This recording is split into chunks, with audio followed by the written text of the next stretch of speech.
ए दूरियां क्यों, heart touching story. आंखों में आंसू भर गए। धीरे धीरे दूरियां बढ़ती चली जा रही थी। इसका एहसास भी किसी को नहीं हो रहा था। जब दूरियां बहुत ज़्यादा बढ़ जाती हैं तभी इसका पता चलता है। जब शुरुआत होती है तो इसका पता बिल्कुल भी नहीं चलता।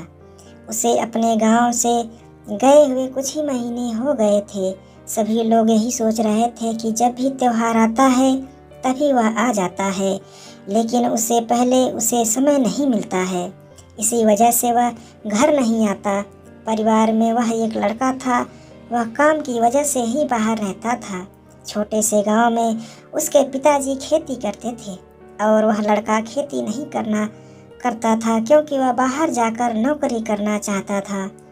इसलिए उसने बहुत मेहनत करके अपनी पढ़ाई को पूरा किया और नौकरी करने के लिए दूसरे शहर चला गया। उस लड़के की शादी हो चुकी थी और उसकी पत्नी गांव में ही रहती थी, लेकिन वह अकेला ही शहर में रहता था। वह लड़का यही समझता था कि अगर मैं अपनी पत्नी को साथ रखता हूँ तो गांव में मेरे माता पिताजी अकेले हो जाएंगे और उनकी सेवा कौन करेगा। इसलिए मैं अकेला ही शहर जाकर काम कर रहा था। वह अपने माता पिता को कई बार कह चुका था कि आप भी शहर में आ जाया करें, आकर रहें, लेकिन उनके माता पिता यही कहते कि हमारा शहर में मन नहीं लगेगा क्योंकि हम गांव में रहते हैं।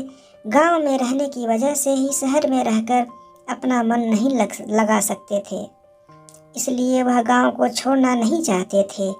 उस लड़के की मजबूरी ऐसी थी कि वह काम की वजह से बाहर है और वह अपने माता पिता से कह चुका था कि वह साथ में रहे, लेकिन उनमें से कोई भी साथ रहने के लिए तैयार नहीं था। वह लड़का किसी को परेशान नहीं देखना चाहता था, लेकिन वह कुछ नहीं कर सकता था। अपने काम की वजह से उसने दूरियां बना ली थी। उसका काम उसे गांव में नहीं जाने देता था।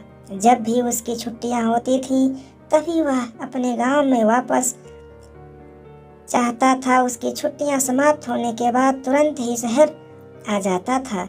इस तरह करते हुए काफ़ी महीने भी बीत चुके थे, लेकिन उसके माता पिता को उसकी कमी का एहसास हो रहा था क्योंकि वह अपने बेटे के साथ कई साल तक रहे थे और अचानक शहर चला गया, जिससे परेशानी होनी शुरू हो गई थी।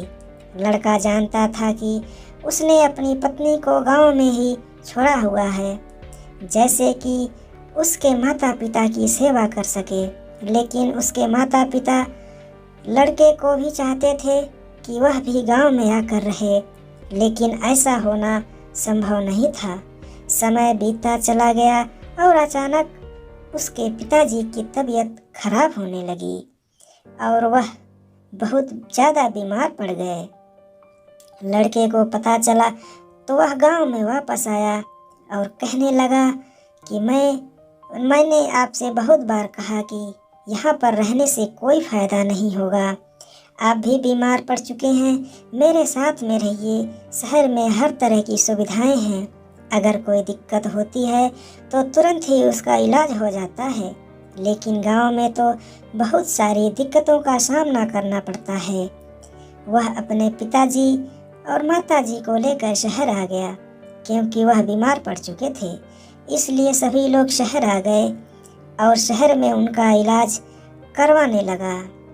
कुछ दिन बाद उसके पिताजी की तबीयत ठीक हो चुकी थी और अब वह गांव में वापस जाने के लिए कह रहे थे, लेकिन उनका लड़का यह कह रहा था कि आप वहां पर जाकर फिर से बीमार पड़ जाएंगे, इसलिए वहां जाने की ज़रूरत नहीं है। तभी उनके माता पिता ने कहा कि हम यहाँ पर क्या करेंगे, हम यहाँ पर खाली ही बैठेंगे। तुम नहीं समझ रहे हो, गांव में बहुत से काम होते हैं, उन काम की वजह से हम हमेशा व्यस्त रहते हैं। हमें यहाँ पर कोई काम भी नहीं है, इसलिए हमें यहाँ पर हमेशा ही दिक्कत होती है। इसलिए हम शहर में रहना नहीं चाहते, गांव में ही रहना चाहते हैं। लड़के की बात को कोई भी सुनने को तैयार नहीं था। लड़के ने कहा कि यहाँ पर आपको किसी प्रकार की कोई दिक्कत नहीं है, नहीं होगी। और यहाँ पर अगर परेशानी होती भी है तो उसका समाधान बहुत जल्दी हो जाएगा। लेकिन गांव में आप लोग अकेले रहते हैं और उससे कोई फ़ायदा नहीं होता। अगर आप मेरे साथ रहेंगे तो मेरा भी अकेलापन यहाँ पर नहीं होगा।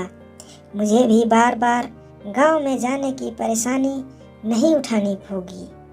कहने को तो लड़का सही कह रहा था, लेकिन हर चीज़ देखी जाती है। गांव भी मैं भी देखना बहुत ज़रूरी होता है। हमारे कुछ बंधन हैं, ऐसे होते हैं जिन्हें हम बिल्कुल भी दूर नहीं कर सकते, लेकिन इंसान की मजबूरी ही हमेशा दूरियां बनाती हैं। इसलिए कभी भी जीवन में दूरियां नहीं बनानी चाहिए। वीडियो पसंद आए तो लाइक कीजिए, शेयर कीजिए, चैनल सब्सक्राइब कीजिए। वीडियो देखने के लिए आपका बहुत बहुत धन्यवाद। Thank you very much. Thank you.